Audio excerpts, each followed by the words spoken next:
It's the Pro and the Hack.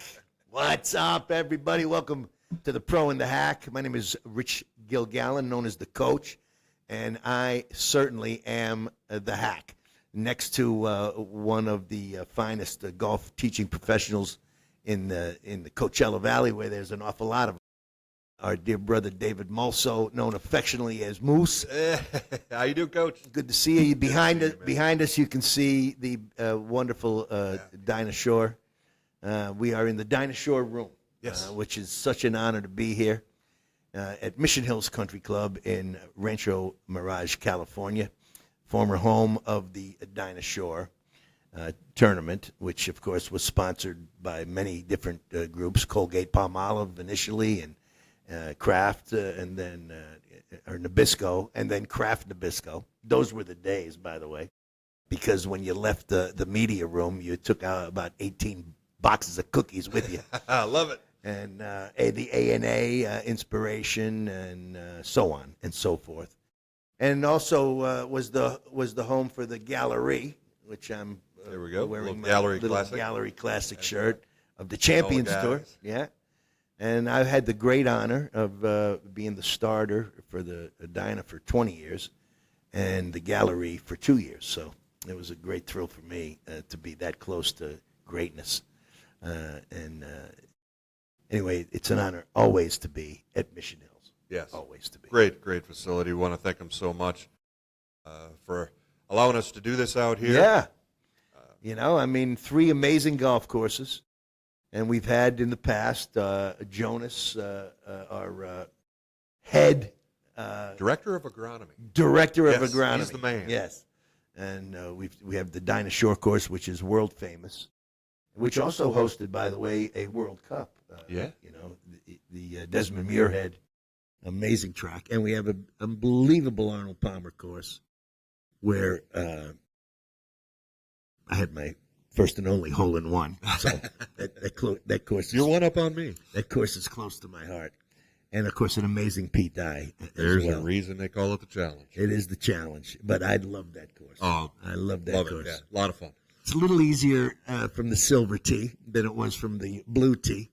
But, let's talk a little bit about that, David. Yeah. David Mulso, wonderful teaching pro. The ego gets in the way of your happiness and enjoyment on a golf course. Is that a fair statement? Way too much. As a professional and a teacher, Yeah.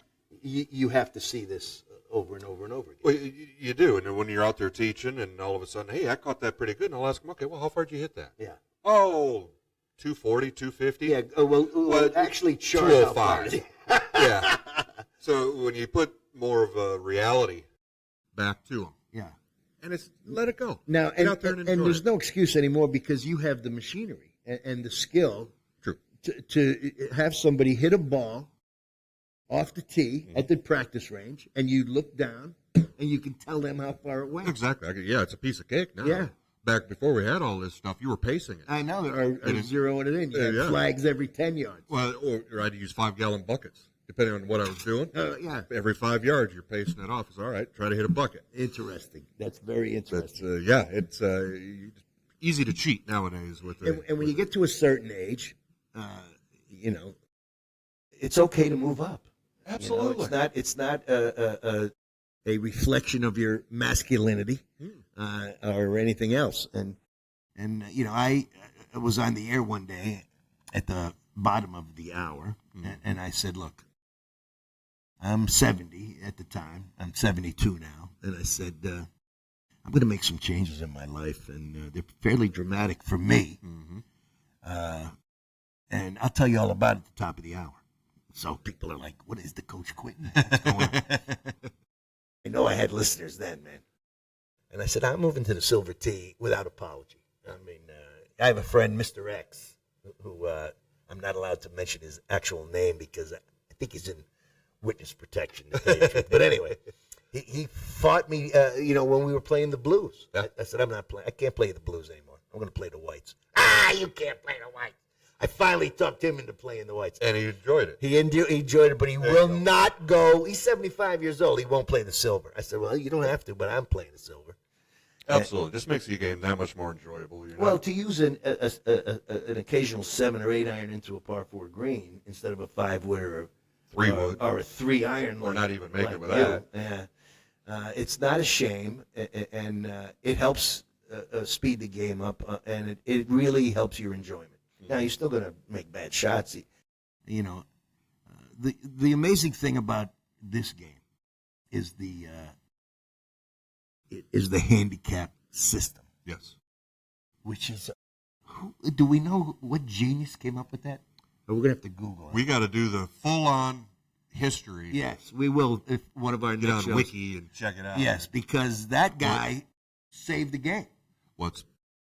Absolutely. Now, exactly when that handicap system, of course, the rules and all that kind of thing, but when that took effect, we got to look that up. We got to look that up because, check that out. when I play, your match is pretty much over after the negotiation on the first tee. Now, in today's day and age, this is what you have to watch out for. You're on the tee, meeting a couple of guys. They want to have a game. Look, one of the great things about golf is action. Yeah. I mean, so you don't think those tour players in those practice rounds aren't playing for action? Oh, are you kidding? Huh? Oh, 2-3 of them. I can remember exactly who it was exactly. Phil is I want to say triplet, but I'm not positive. Phil is on notorious. well, that's a whole nother hour podcast just on Phil. But they're walking down the line when they were here for the Gallery Classic. Walking down the line, who's in? 100 to throw or whatever they might be doing. Yeah. Absolutely, they're left and right. So today, with the gin system, there's no fudge factor. No. Okay.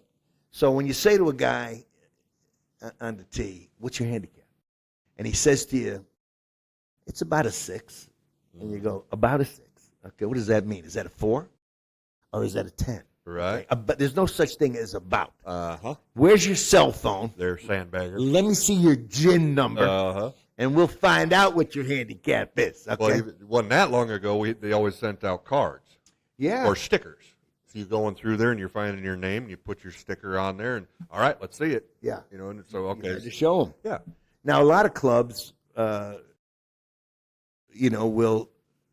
make sure that if they see you playing, that the score is posted. Oh yeah. And this is the only game in the history of games where you try to make believe that you're worse than you are. Okay. And it's really funny to watch. Isn't that crazy? They'll do that on the handicap, yet they still want to play the back tee. Yeah. We're crazy. They can surely do that. It's the coach, Rich Gilgallen, with you with the amazing teaching professional, my dear brother, Mr. Mulso, Thank right you here. so much, Coach. Who's, Appreciate by the way, a Shrixon representative, and we're grateful to Shrixon for allowing him to wear his hat and shirt. Absolutely. Love those guys. They take such good care of everybody. And I tell you what, they are loading up the tours, both LPGA, PGA, Champions Tour. They are getting some players. Watch out. And who would you say is carrying the Shrixon flag at the top of the heap right now? Well, you got J.J. Spawn. You got J.J. Spawn, J.J., yeah. who won the won a U.S. Open Yep. by sinking a 72-foot putt. Uh-huh. I mean, that guy. That was fun. That was fun. And I've noticed that a lot of long putts are winning tournaments right Oh, now. yeah. Is there any particular reason for that? Is the new putter quality? I don't think so. It's just that even when we were talking with Dave Stockton on last time we had Yes. him on, who's hot? Who's rolling the ball? yes. Who's got that speed down and seeing the breaks and whoever gets hot, watch out. Because an amateur like me, I mean, I can go all day and all next week without making a single 5-foot putt. Yep. And it's very putting is. Let's just I'll just tell you how it's going. Right now. I was a 5 many years ago at an easier course than these three. It's a great course, but it wasn't as long as these, and it was Indian Canyons where I played all the time. And we had a crazy skids game there, like $20 game with 40 guys in. I mean, a big Oh, that get crowd. fun. It's like, yeah. So if Remember you want, doing that with a bunch of pros. yeah, if you win a skin, you can make a week's wage. But I was a very good player. I'm older, and I think I'm listed. I'll have to look, but I think it's around 13 or 14. Around? I know. Get that phone out. I haven't See looked. it. I haven't looked at it. I look at it right now since you asked me. And I'll show you what it looks like. See this? I guess you can't really see it on the cell phone, but it's USGA gin. Yep. It's put out by Sentry, and every golfer. It's actually good news. It's a 15.3 right now. Ooh, I want you on my team. I know. So, for those that don't know, and sometimes you have to explain it. If Dave is a professional, but you carry a handicap. No handicap, zero. Yeah. Okay, but it's not unusual for pros to have a handicap. Oh, yeah. I mean, not in a tournament situation. We're going out and having fun with members, whatever. Okay, what are you? Well, I think wasn't Tiger then Woods we like a plus 13 or some ridiculous that's, number? That's awfully strong there. A lot of players are going to come into a plus 5, 6, let's right find into there. What was Tiger Woods' lowest handicap? I don't even think they'll show him as a handicap. Probably just average Well, they're low pluses. score. They're pluses, aren't they? Oh yeah, absolutely. I think his scoring average during tournament rounds was a neighborhood of about 68, 69. Unbelievable. So that's about around a plus 4. But because of the handicap system, I could play David for a match, and I could play Tiger Woods, for a match. And it's a piece of cake. If you don't have one, go to the USGA. It's like so $40. Yeah, it's not that expensive, and you just try to be honest, and put down every score, good or bad. Yep. Don't say, "Well, I can't post that 95." Yes, you can. Oh yeah, you can. Oh, I can't post, or be like some people we know. I can't post that 72. Yes, you can. You better Go ahead and post it. It's one of the. It's another great thing about this game is, and Ray Floyd said this to me on the show one day. This game tests your spirituality. Oh yeah, and it tests your adrenal gland too while you're at it. That's the two things he talked about. In other words, I mean, you're only cheating yourself. Yeah, that's exactly right. But Trevino had a great story. He told me that when he plays with his buddies, he says, "Go ahead and cheat. I'm going to beat you anyway. You behind a tree, kick it out. Don't worry about the tree, just kick it out. Right. You went in the lake, don't count it. I'm going to beat you anyway. Okay, it doesn't matter. You can cheat all you want. I'm still going to beat you." The pro and the hack is being so much fun to do, and we're in the podcast world. We're getting some traction. Getting a little traction. Love it. We're starting to get more and more subscribers to it. Love that. Click that subscribe button. Like us. Follow us. Give us some comments. We've been starting to receive now some great comments From all over the world. All over. It's really amazing. Yep. This is an amazing time for media. Oh, I love it. It really is. I've been in the media business this year, 40 years. And the opportunity to do your own thing has never been great. No. Yeah. You used to have to go and see a general manager. Then you had to talk to this director. You had to kiss this guy's butt, that guy's butt, and you probably weren't going to get on anyway. Now all you need is a computer, and you can really do anything you want. It's an amazing time in the world today, and it can be seen everywhere. And what we ask you to do is to share it. Yeah, absolutely. Comments. Love them. If you enjoy the show, make a comment, but also share it to your friends, especially all your golf buddies. Because I think they'll get a kick out of it. Absolutely. We're starting to throw up some instructional tips, too, up on our YouTube. You can just go on to YouTube or any of the platforms there. But on YouTube, you can see video. And just type in the pro and the hack, and you get into some videos as well. Amazing lessons. Now, part of the deal that I have with the Moose over here is that I'm going to be the guy at some point getting those lessons without having to pay. We've been talking about that. We've got to get that done. We're going to get that on video and see how it goes. And I at 72, and getting old, things hurt that I didn't even know I had. I was laying in bed the other night, and the toe next to my big toe just started screaming at me out of the blue. I didn't stub it. Nothing fell on it. It just said, "Hey, I'm sore over here." I go, "What did I do?" Nothing. I mean, you find yourself talking to your own body more the older you get. But this game, look, I've been in match play here at Mission Hills with 85-year-old guys that don't hit it very far and beat you 6 and 5. Yeah. Because they chip and they putt. Incredible short game. You know. They've been playing. I've had to help one guy out of 3 bunkers one day while he was kicking my butt. So you know, it's the greatest game. It's the only real game for a lifetime. Absolutely, anybody can come out and play it.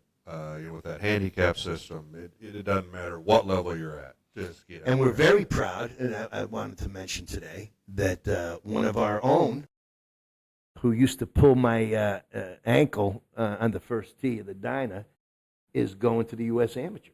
Oh, Kent? Kent. Fabulous. I haven't seen Kent for a while. Yes, his mother posted a picture of him holding his invitation. Oh, fantastic. Cool I tell you what, keep an eye on this guy. Kent Well, Carlstrom. I'm asking for the bag. Right? I want the bag. Kent Carlstrom. Yeah, strong. Who's Arizona State. Is going to ASU, and his parents are just marvelous. Oh, they're fantastic. And have really, leaned in to their son's passion Absolutely. for this game. And he's been playing the tips. I mean, the real, not the blues, but the waybacks. The tip tips, as waybacks. I would call them, the wiggity waybacks. He's been playing that since he was 13. So it's very exciting for the membership here to see how that goes. I haven't seen him for probably 3-4 weeks. Yeah, he's been But busy. when I did talk with him, I guess he was working out even with John Rahm Is that right? over at Arizona there. So, yeah, he's getting all That's kinds. so cool. That's so very cool, and I do wish him the very best. Yeah, and he was great guy. a first tee for the Dyna kid. Yeah. I mean, there was a couple of them that would sit around there, and I'd let them sit just under the rope. They were so into it, and it's such. The other thing about this game is there's only so close you can get to a quarterback in a college game or an NFL game, and there's only so close you can get to Mike Trout or Shohei. Well, yeah. I mean, you can get if you got some serious dough, you can. That's what I was just going to say. If you can get behind the plate, fantastic. Yeah. But who can afford that? Yeah, you got to pay $1 billion. But this game, you can get as close almost as you want to be to Tiger Woods. Absolutely. I've stood this close to Tiger Woods.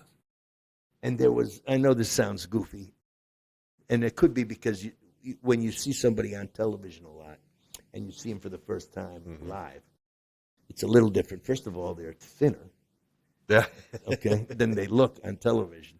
But there was this, Tiger played at Bighorn for the Battle of Bighorn. Yep. And it was, what was it, Tiger and Nicholas, Trevino. and Jack, and Trevino, and Sergio. And Sergio, Yeah. that's right. And they played a couple of them. But Tiger up close, there's like this light. Stud, isn't he? There's a light. Yeah. I don't know how to explain it.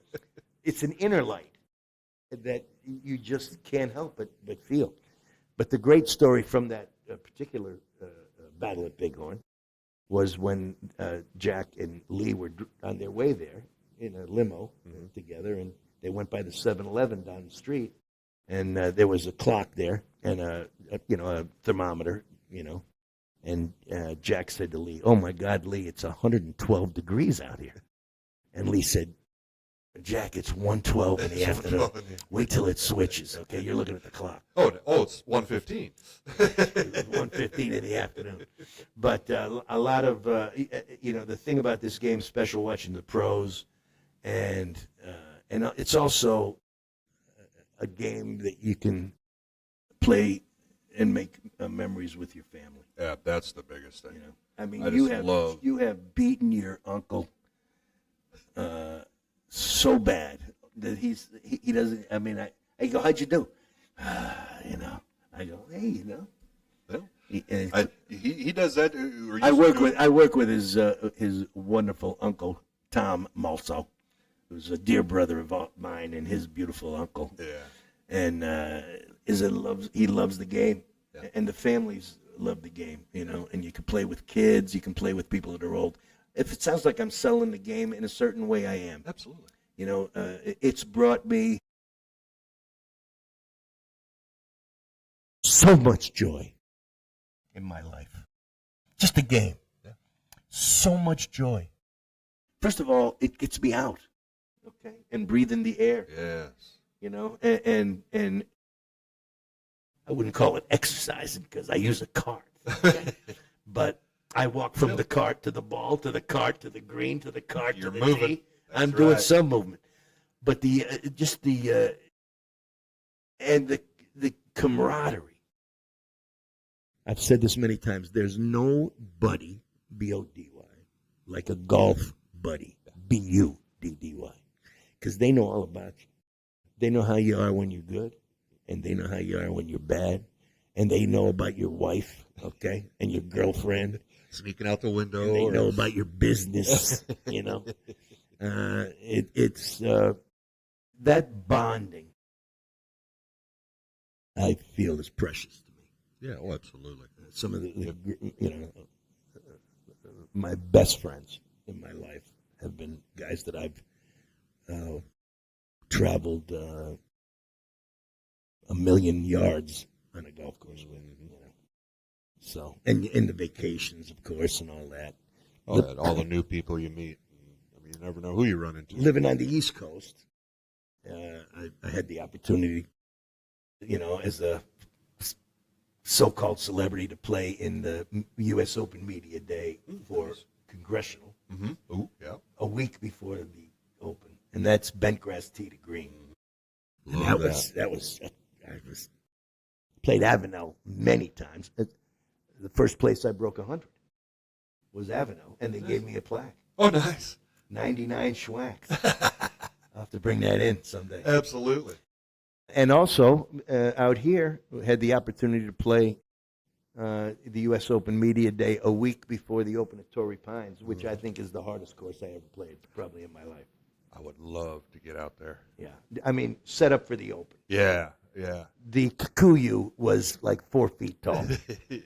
I told you, I was playing with a one handicap, flat belly, and it was card pass only. And 18, as you know, the card pass on the right.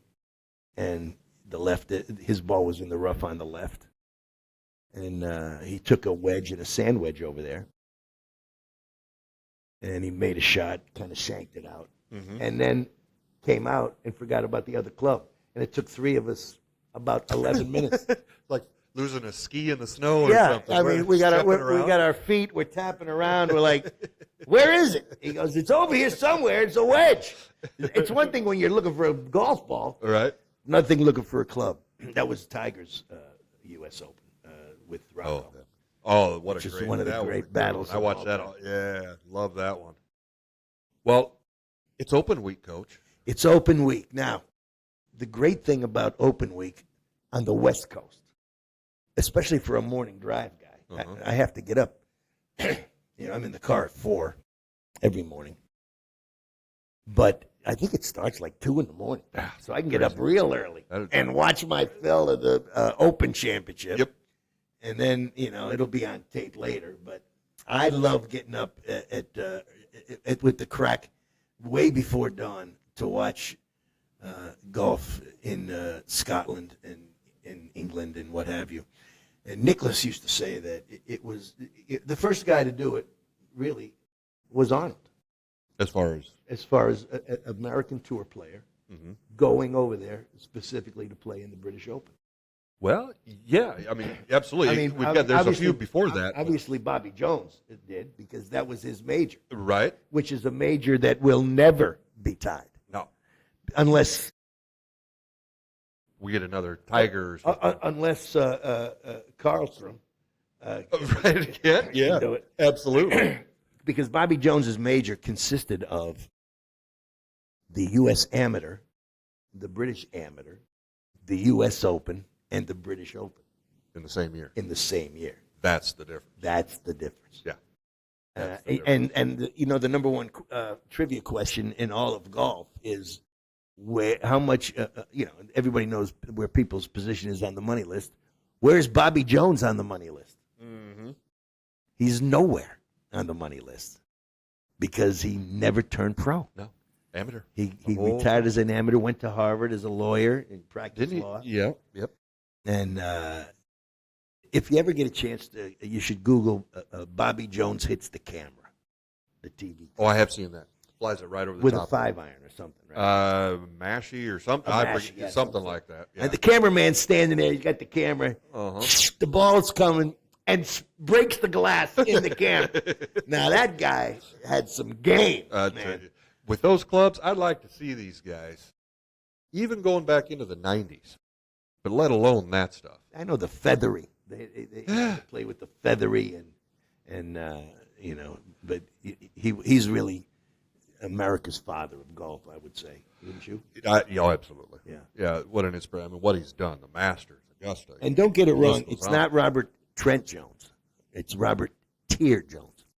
A lot of people think that when they see her, and we have a couple of beautiful Trent Jones courses in the Coachella Valley. Yeah. They think that's Bobby Jones. No. I think they're related.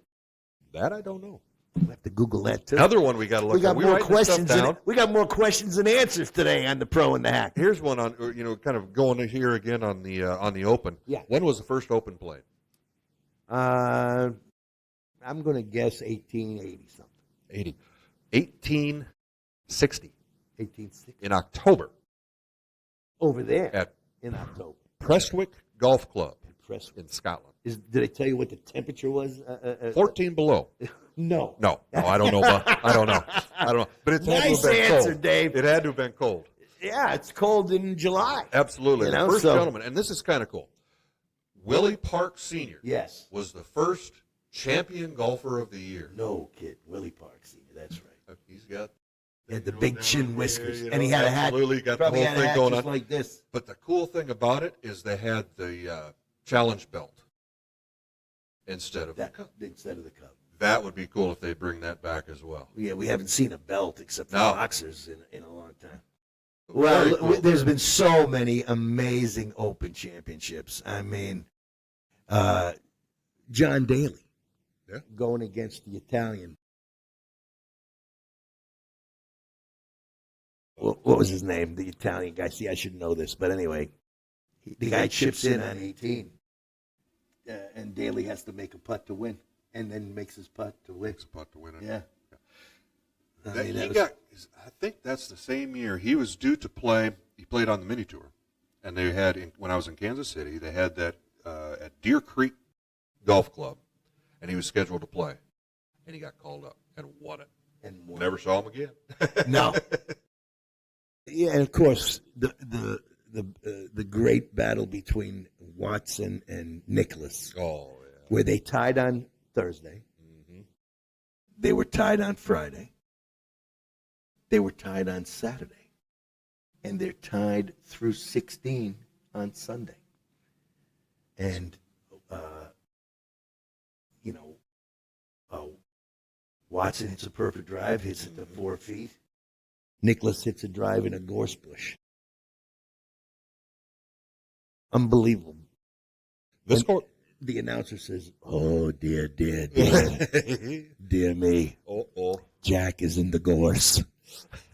And so he hits this incredible shot, and the announcer goes, "The most animalistic swing I have ever seen." And he put it like 20 feet. How long did that play back then? I don't. It's not a long hole. Right. But I don't think it was St. Andrews, though. Was it? I don't think so. No, I don't think so. I could be wrong. But anyway, they're walking up, and Watson's caddy says, "Well, I think you got him now, Tommy." He goes, "He's going to make the putt, okay? Trust me." And he did. He made the putt. And Watson had to make the putt to win. Mm-hmm. And made the putt. And And what was the first thing? Unlike, obviously, Jack Nicklaus wasn't from Philadelphia. Because what's the first thing he did? He put his arm around. He said, "You got me again, you dirty." Those guys are great. I wish we had that now. And talking about that, the camaraderie and all of that kind of thing.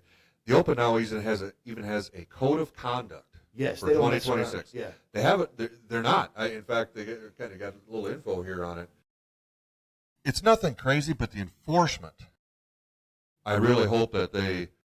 In short, the 2026 Open's Code of Conduct is designed to keep the championship's unique atmosphere intact while setting clear expectations for respectful, responsible spectator behavior.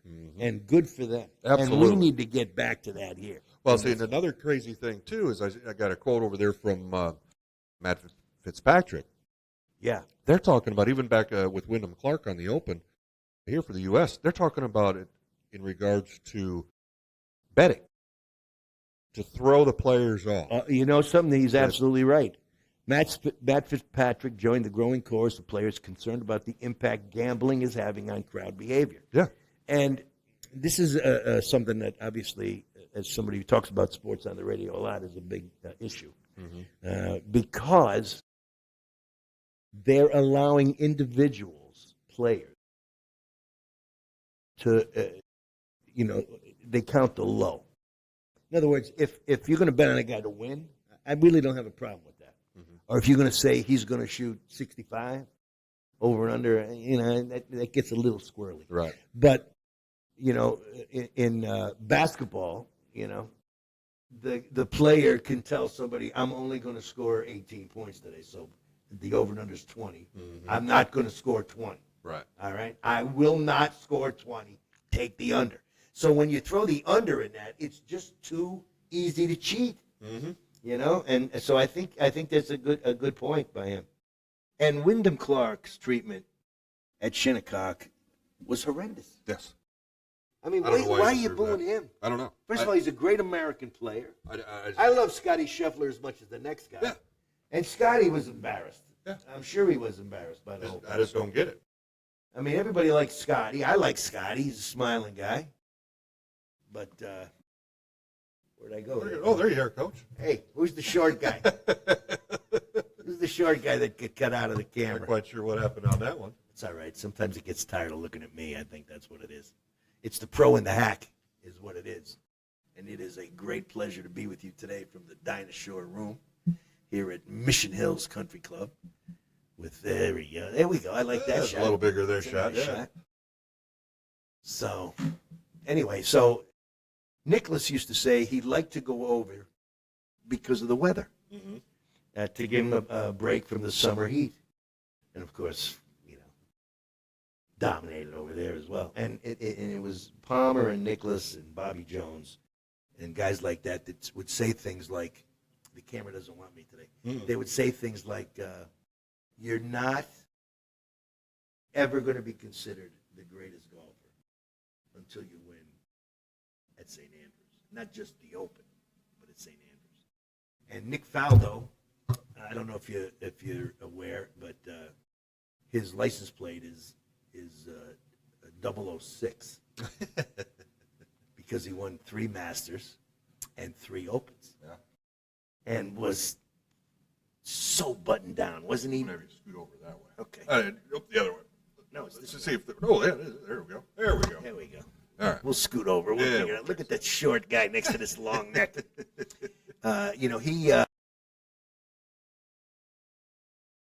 He turned out to be one of the nicest guys I've ever met. Really?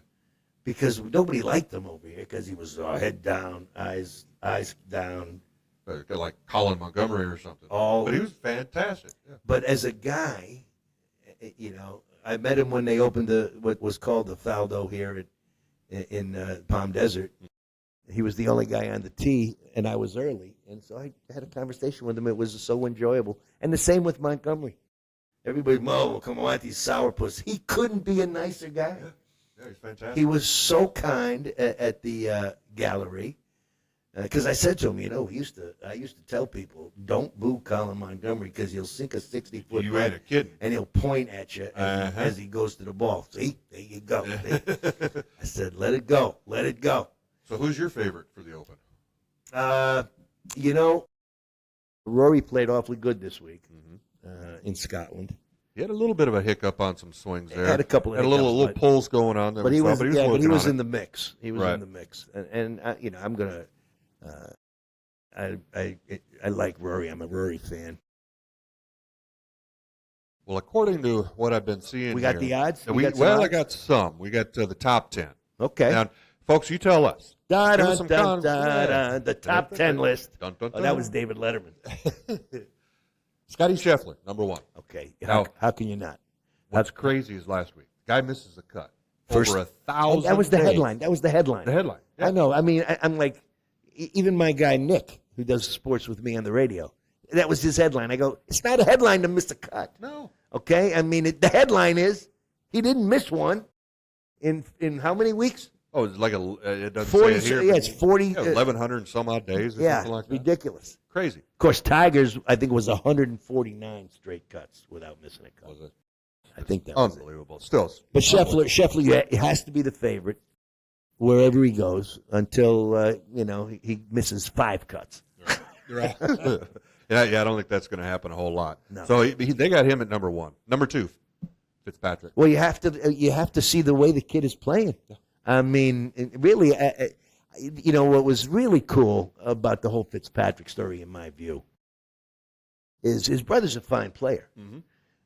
But he teamed up with him for the 2-man game, and they won. And they both get exemptions. They both got it. For a good long time. And his brother has played well. You agree with that?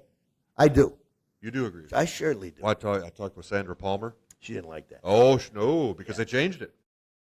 When she did some match play. Oh, she did. Yeah, a two-person game. Yeah. Yeah. Well, I mean, I get that. I get that the players who weren't afforded that would be a little ticked off. But I think it's a great idea, and I think if Tiger would be so kind as to let me play with him, I would like a couple-year exemption on the PGA. That'd be all right. That'd be all right. I could retire very easily. Yeah. I mean, I don't have to do anything except make a putt or two. All right. Number 3. All right, number 3. Tommy Fleetwood. Be a big story over there, wouldn't it? Oh, boy. First of all, it's the hair. Okay. If Tommy Fleetwood had hair like us, nobody would even know he was there. Right. But he's got the locks, and there's something to be said for that, having once had those locks. And another guy who the crowd loves. Sometimes the crowd loves you. Yeah. And a lot of times you really don't deserve it. Mm-hmm. I mean, there's some guys that are kind of, not to call anybody out, but there's a very famous golfer that everybody loves. He could care less about the people, He gives them nothing. But there's something, it's like watching Schwarber in the home run derby. I don't know Schwarber, but I love the guy. Yeah. I just like, there's something compelling about his demeanor. And Fleetwood is another one of those guys. And number 4. He's Rory. not. I can tell you this. He's not going to be happy that he's number 4 on that sheet. I can tell you this. No. Last time at Birkdale, he tied for 4th, which was 2017 when Jordan won it. 3 top 7s in the last 4 open starts. Does he has won it though, right? Yeah, because he's part of the. So number 4 there, number 5. Number 5. And I don't know. I mean, I love the guy and all. Victor Hovland. Yeah, he's a guy that is not compelling, and there's something about the mid-European sort of attitude of not sour but dour. I mean, can you remember seeing Hovland, smile? I can't. Now here's okay. Here you go. And Alex. They put Alex on that list. Yeah, number 6. Now that would be a story. Okay, Oh, and that would shut up people who think that maybe he doesn't deserve. He'll prove it right then and there. Number 7, John Rahm. Of course, broke in out here at the Dyna many years ago. And the thing about Rahm, this is one of the mysteries of television, the kind of thing I'm talking about. I mean, you see him on TV, but when you see him standing next to Ricky Fowler, you're like, oh, my God, John Rahm is a tank. Yeah, it's huge. He's huge. And I had no idea until I watched him walk up 18 at you know, at the Amex, and I thought I had no idea this guy was that stout, broad shoulders, taller. Some guys have a face like Danny Ainge. Got a baby face. You wouldn't know that he's 6'3" or whatever he is. And some guys, you know, they just don't look tall in their face. I can't explain it. I don't know why that's true, but it is true because I've noticed it several times. But Rahm is always tough and a real killer attitude. Number 8, Xander. Yeah, he's you know, due, isn't he? He's due, but I don't know if I don't know if he's got the you know. How about winner last week, Tom Kim? Tom Kim is a great story. Isn't he great? He is beloved. I like this guy. Everybody likes him. Really, he's like a good guy. He's got a nice smile. He's a funny guy, and can play. And it's the Scottish and Open back to back. It's not unheard of to win both when you go out there. Number 10, Colin Morikawa. How can you not love Colin Morikawa? You know, is there a nicer guy on tour? Fantastic. He's always kind of right there, and just can't quite grab it. It's just he's a gentleman, and you know I watched the Netflix stuff that goes behind the scenes, and you really get a better picture of who these guys are. Oh yeah, fantastic show. Yeah. If you're a golf fan, you should check it out. Yeah, definitely check that out. Because it's amazing the lifestyle. First of all, the lifestyle that these guys have. You know, they share jets. Okay, their wives, every single one of them is a smoke show former model or stewardess or something. Yeah, they're just all even the homely looking guys. You know, I won't mention any have beautiful wives on the PGA Tour. You know, and here's a couple of things, too. I'm kind of going through the list. Yeah. Going number 11 all the way down to 16. 11, Terrell Hatton. 12, Aaron Rye. No chance. No. 14, J.J. Spawn. Possible. Yeah, maybe. Sam Burns at 15. Sam Burns is another guy who's playing some golf right now. Absolutely. Now, let me ask you, because this is a whole different thing. Birkdale is 100% links, right? I mean, that's not a... That course is... I believe they added like 67 yards, par 70. Yeah. And it's playing, I believe, right around 7,200 yards. Yeah, 7,200. Par 70. 70. Par 70. So that's 2 par 5s. Yeah. So, which means they have 500-plus yard par 4s. Yeah. Now, if we bring an element, well, that's whatever. You know, you can't talk about the Open Championship without talking about the draw, because the weather changes every 20 minutes. And sometimes through no fault of your own, I mean, I remember the one picture of the wind blowing so hard and the rain falling so hard that and Tiger Woods is there in his jacket, standing behind his caddy just to try not to get blown away. Right. And they don't stop the clock. No. Over there because they drain. They're all sand based links courses. They drain easy. They very rarely puddle. And the biggest thing I'm thinking, wind. Wind is the issue there. Because it's dry. Well, what's that going to do? That's going to speed up the greens. It's going to speed up everything. Speed up the greens. It gets very, very interesting in a hurry. And, there's no trees. So the wind is not the factor it would be, for example, out here. Right. Or it's not Sahali. Right. Okay, you can't play in a hurricane in Sahali. But you can play out there in the wind. Play it out there. And I watched Billy Casper with my own 2 eyes on one of his courses here at Del Webb. I was crazy, invited out to play with him and his son and Blade, rest his soul. And San Gregorio course. And I'm telling you, the wind was blowing 50. And Casper just adjusted. It never changed the swing, just adjusted the club. You know, I saw him hit a 5-iron, 125 yards into a wind, and I saw him hit a wedge 180 yards downwind. Absolutely. You know, and he was given lessons the whole time. You know, look, it's the wind is blowing. What do you think, his son? What do you think it's blowing?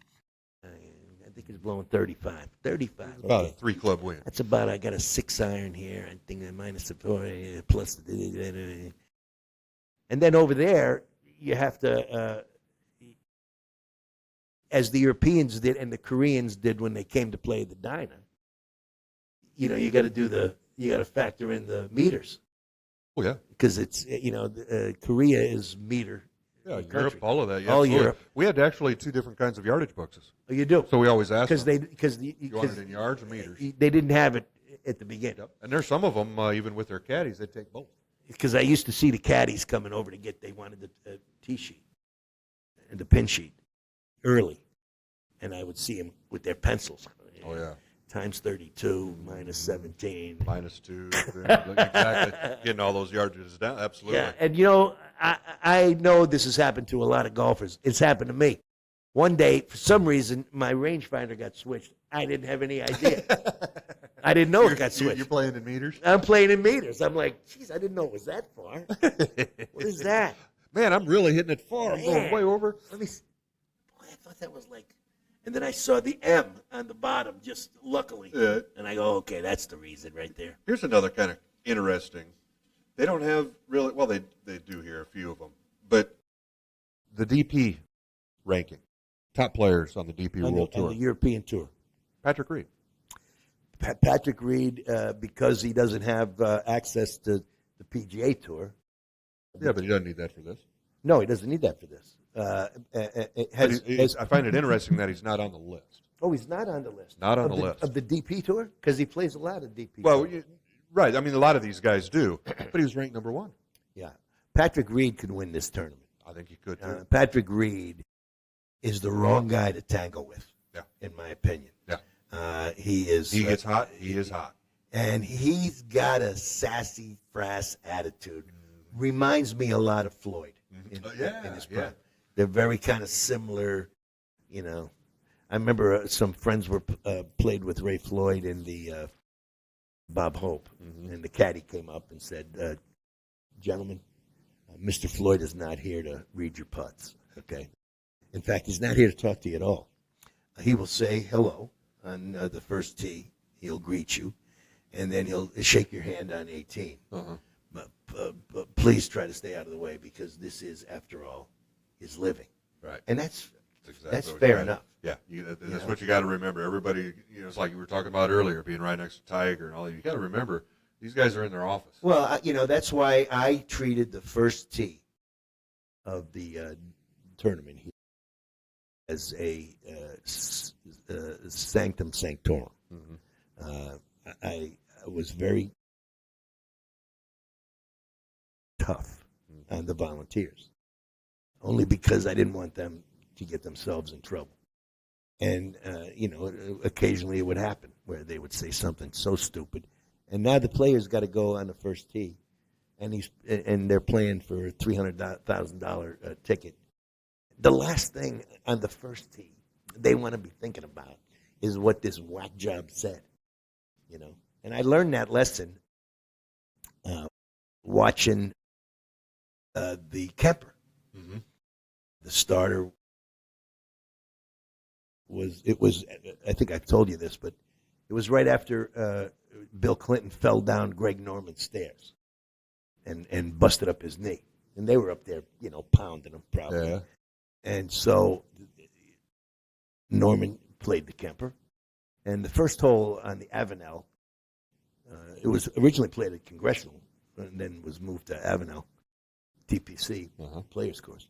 The first tee had a large barranca. I mean, a huge dip from the tee to the fairway, which would go to the right. You see, you better pick your right tee there.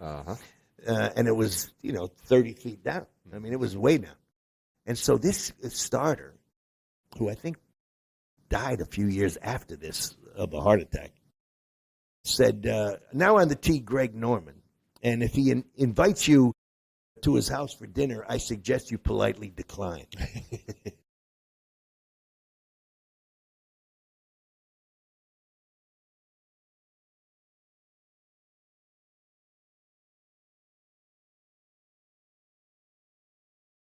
And hit his drive on a bullet right into the wall of the barranca, down by the fairway. I mean, you could see it going. Then they went into the tent. There was some yelling and screaming, and pots and pans were going everywhere. And that was I never knew that I was ever going to have the opportunity to be a starter, but I learned what not to do. Yeah. First of all, it's not about you. No. Okay, you're not a comedian.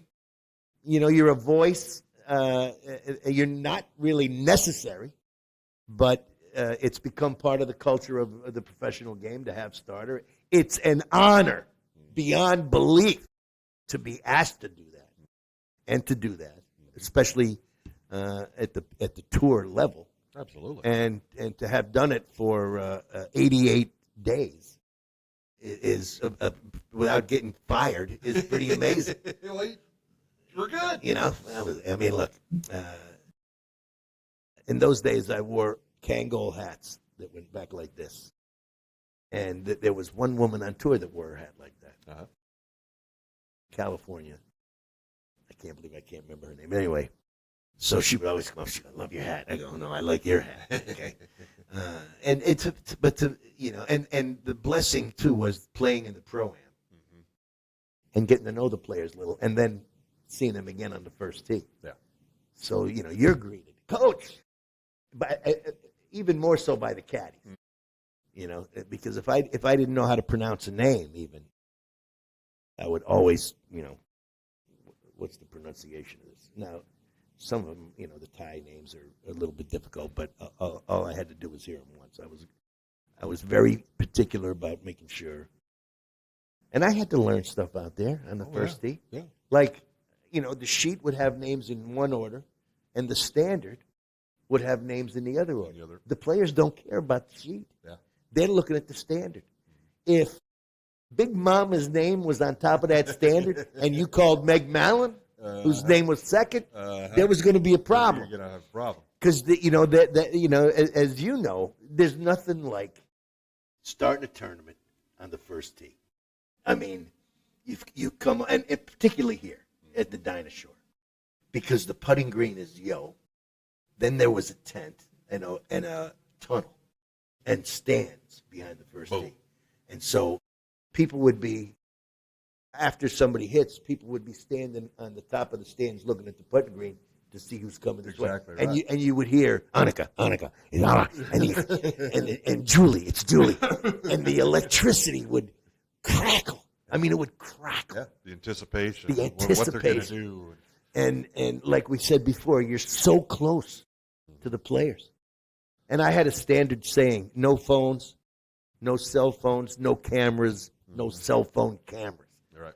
And they would all now, after they heard it 50 times, they would start yelling it back at me, But if you ever get a chance to do that, and nowadays it's rather expensive if you getting into those pro-ams, but if a person can do it, go try it. Yeah. In fact, coming up here for next year, the American Express, they're on 3 different golf courses, and a lot of guys and gals can use it's one of the best moves they've ever made, was including the stadium and the Nicholas tournament course, which are daily fee golf courses. Yeah. You can fly into the Coachella Valley and play that stadium course. Yeah. Now, years ago, it wasn't. It was the Palmer Private in PGA West, which is a great track. Oh, yeah. I lived on that course for 2 years. And the Nicholas Private, which has Gibraltar on there. Gibraltar is this. They decided, they put the green up against the hill, and there was this giant boulder. I remember that. I have played that. I remember it. You got to hit over it almost. Well, it's left of the green, but you don't want to hit it. Okay, right. It's in play. There's no question about it. And so that's named Gibraltar. And it's brilliant. And then they played the La Quinta Country Club, which they still do to this day, which is a tremendous jewel. Yeah. I mean, really is a. Next year we're the first tournament of the year. There's no more in Hawaii. Now the Century, they're talking about Century going to Torrey Pines. That'll be the week after us. Well, first of all, retrospectively, there was a time where only the winners the previous year got into that Hawaii tournament. One of the two. Like, in order to play in that, you had to have won A past champion. Yeah. He had to win that year. Oh, I got you. Okay. Yep. That was, you get into the Masters if you win, but you could the only players allowed. But then Tiger started winning 14 times a year, and they had nobody in the field. Yeah. I mean, so they changed that, and now they just took them off. And the reason is because of a drought. And because of water issues. Water issue. They had, severe drought, and then water rights dispute. That is something. Now, what all entails in that, I don't know. Yeah, there's some legalese in that thing. Something's going on. But yeah, really different schedule for next year. Really but moving stuff around. When you're teaching, and say somebody is going over there, and you're walking them through, links course play, you got to play the ball on the ground out there a lot more than you do over here. Is that the first thing you think of? Well, I mean, you gotta have shots that go. You got to be diverse. You got to be able to low, That's high. what I'm saying, Absolutely. Even along the ground, a lot of long, 6 irons running up to the. Bump and runs and all of. Absolutely.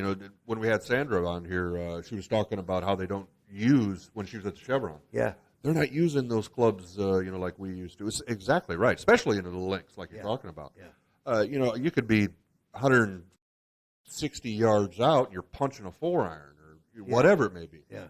So absolutely, you really have to broaden your thought. And that's where a really good caddy, that being out there, all of that comes into play.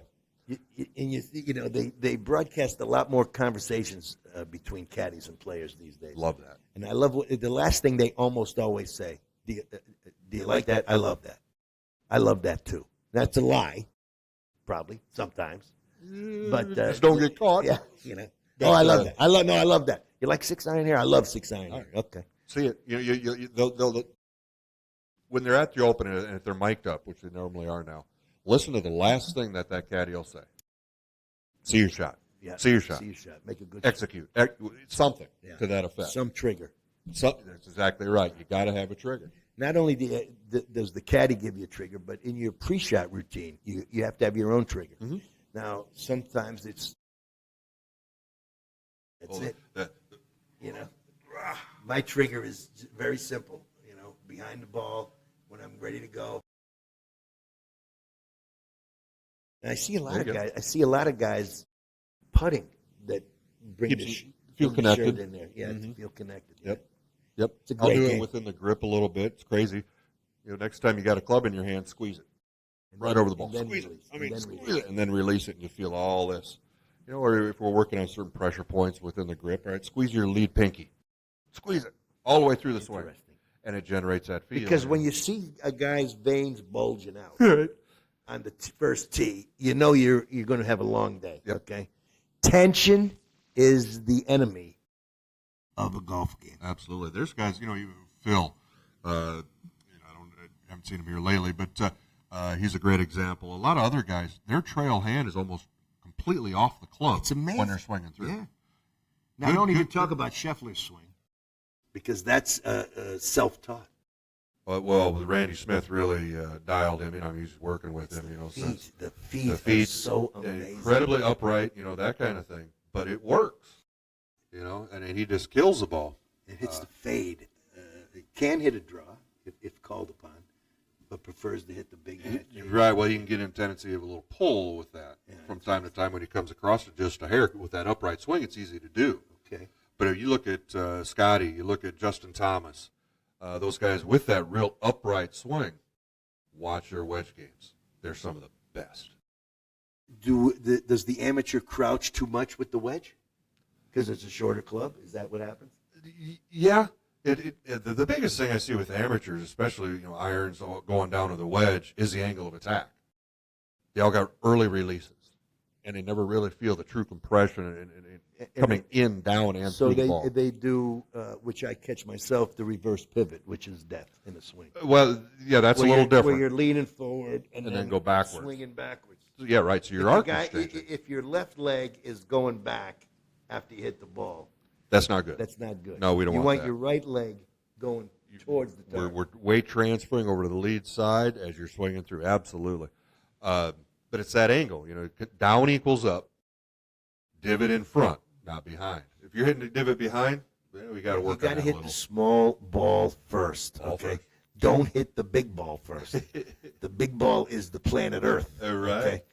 And that's probably the most common malady that mid to high handicaps have to deal with is taking too much dirt and grass before the ball. Before the ball, yeah. It feels like eternity to hold that leg and release through it. But watch these guys on the open. Watch that on how they're, especially with those wedges, how they're coming down and through the ball. It's just amazing. And we're happy to announce today that we've had such a great response. Really, we're frankly kind of blown away by the response around the country and really around the world to this, little show from Mission Hills that we're going to go 2 days a week. We'll do Tuesday morning and Friday morning. So we'll have a little actually open information and scores to give on Friday, probably a day and a half's worth. About that, yep. And so it's going to be a lot of fun covering these events. We'd love to do Tuesday. It fits Dave's schedule, and I'm kind of open. But Friday is a great day to have a golf podcast because you're in the middle of right in the midst of it, in the middle of the tournament. So that's right. So we decided to let's amp it up. It's not like we got anything else to do. Yeah, right. But we got some great guests coming up. Yes, we've been in contact with my dear friend, 3-time British Open champion, the incredible Sherry Steinhauer, who won back-to-back. In fact, she won, I believe, where they're playing this week. Did she? No, I'm not sure on that. I think so. I'll have to look that up again. We got a lot of looking up to do here, too. I know. Thank goodness for Google, right? Hey, producer Jimmy, okay, take all the notes. Take a note on that. So, what a pleasure. Coach, always a pleasure. All right, real quick before we end it up, who's your pick for the Open? I'm going to go with Rory McIlroy because he's a badass, and I don't think he was pleased with his finish, so I know he's working on it. And I tell you, I know he's number one. It's one to really kind of go to, but I got to watch out for Scotty. I think missing the cut last week. Yeah, he's going to be angry at missing the cut. I never pick against. It's hard to pick against Scotty Scheffler. He's another one of these guys that, he's so beloved that they booed Clark, Wyndham Clark, you can't get more American than Wyndham Clark. Wyndham Clark is a U.S. Open champion. He did not deserve to be treated like that. No, he did not. And I hate to bring this up. Alcohol at these events, it can get out of hand. Yeah. And, many years ago, the first guy I ever saw get yelled at or had a yeller was Ray Floyd. He had the first get in the hole guy. Get in the hole! Right. Now, I don't mind if it's a 10-foot putt, and I really don't mind if it's a wedge on the way, but I don't like it when it's off the tee box on a par 5. Yeah. Get in the hole! And he haven't even finished his follow-through. Like, shut up. Yeah. Shut up. You know what would be good, too, is crowd controlling the crowd. Yeah, and Stern had a lot to do with this, too, with the Baba Booey crap. Yeah. Baba Booey! I'm like, oh, God, the Baba Booey guy is here? Uh-huh. Get rid of him. So. All right, folks, we'll really enjoy the Open. We'll talk to you again here coming up in a few days. And make sure you share this. Would you share it to your Facebook page and your X page? And just share it. Help out Moose and the coach, okay? All right, because we love doing this, and we feel like it's going in the right direction, which is a thrill, Frank, for both of us. So thank you, everybody. God bless. Have a great week. Enjoy the Open. See you next Friday. See you Friday. Peace.